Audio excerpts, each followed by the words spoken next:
up with the sail and the wandering bark. All right. Good night. Uh-oh. It's that time. And the last person on our list for the evening is the country gentleman himself, Mr. Jim. Yeah!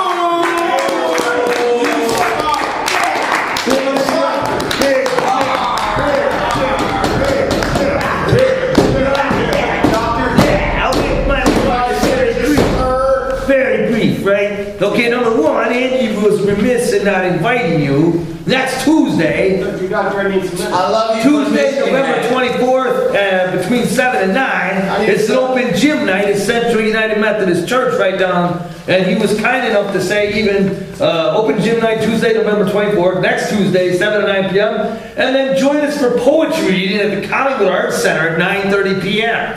You know, but I know none of you non-athlete poet wusses are even going to be there. Central United Methodist Church. I don't like sports. I'm going to be there. Yeah, you won't be there. I need something to smoke from the Lord's. I'm going to be real quick. Something to smoke there. Ann Arbor, there's this 826 Michigan, go blue, which is a writers co-op up there, right? And the way that they make money for their little co-op is they have this robot shop, man. It's called Robot Supply and Repair. So if you want some literature on the Ann Arbor Writers Co-op, man, I was just there. But anyway, real quick, and then one quick soapbox thing. It's Michigan. The way they make money for their co-op is medical marijuana. Medical marijuana, baby.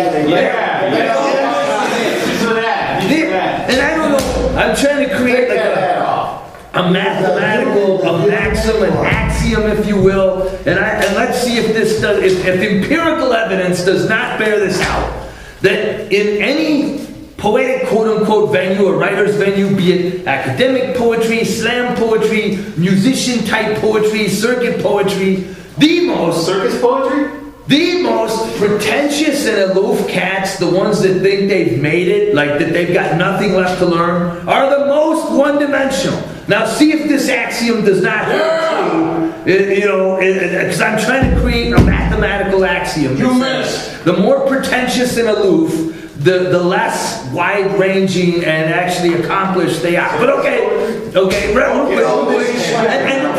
to prove it, right here, just see how one-dimensional this is. Okay, one naked Japanese girl, Oriental peach pastel, ornamented and enameled porcelain wash basin. Her bidet and bath behind sliding watercolor paper and balsa doors. Her window opens wide to the harbor, the see-through ivory-colored curtains tied aside.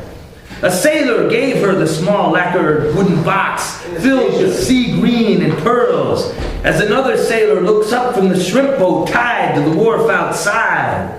South China blue Pacific breeze, one naked Japanese girl. All right, real quick. He would have bought groceries if he would have brought along a bike lock.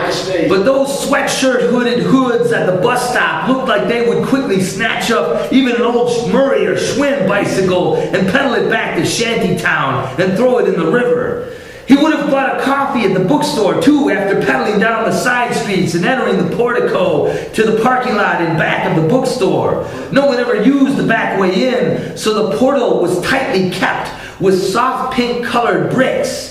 And this sweetly feminine back door colonnade to the bookstore was so narrow that even a small bicycle filled it up and scraped the sides. And it was so tight that sometimes the handlebars scraped the walls and fingers could get pinched, so that even it hurt the rider a bit.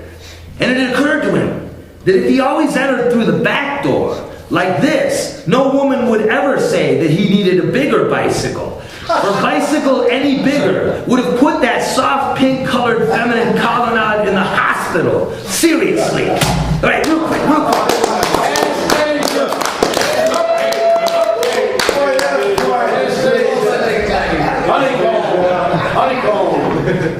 Anastasia had agreed to pose.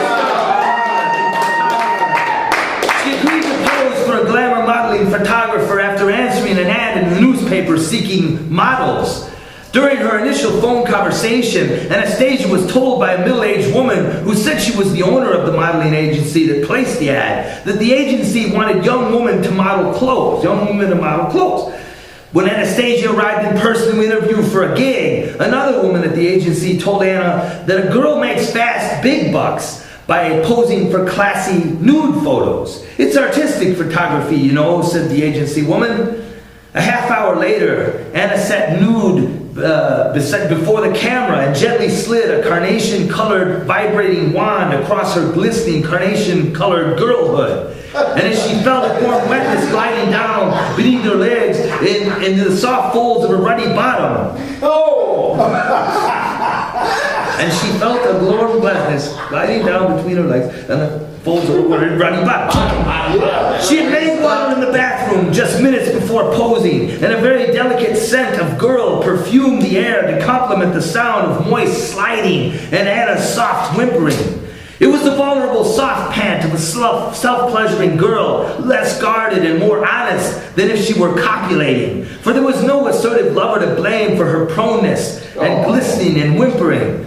Anna could have just gone through the motions of holding the carnation-colored vibrating wand and letting them snap a few pictures, and then she could have dressed again. All this in a very mechanical, say, professional way that never really exposed any of Anna at all, even though she was nude.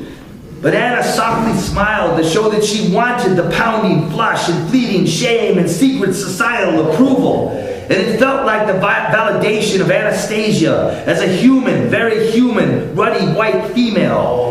And the only way to achieve this was to pleasure herself in front of a camera and to let the world see its most beautiful creation thoroughly expose her most intimate and defenseless humanity.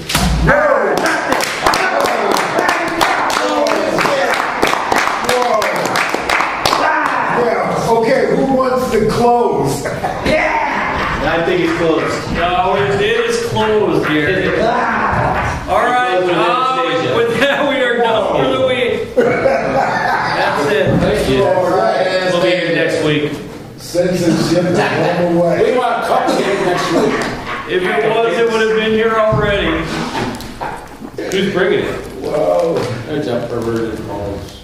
Very nice, Jim. Okay.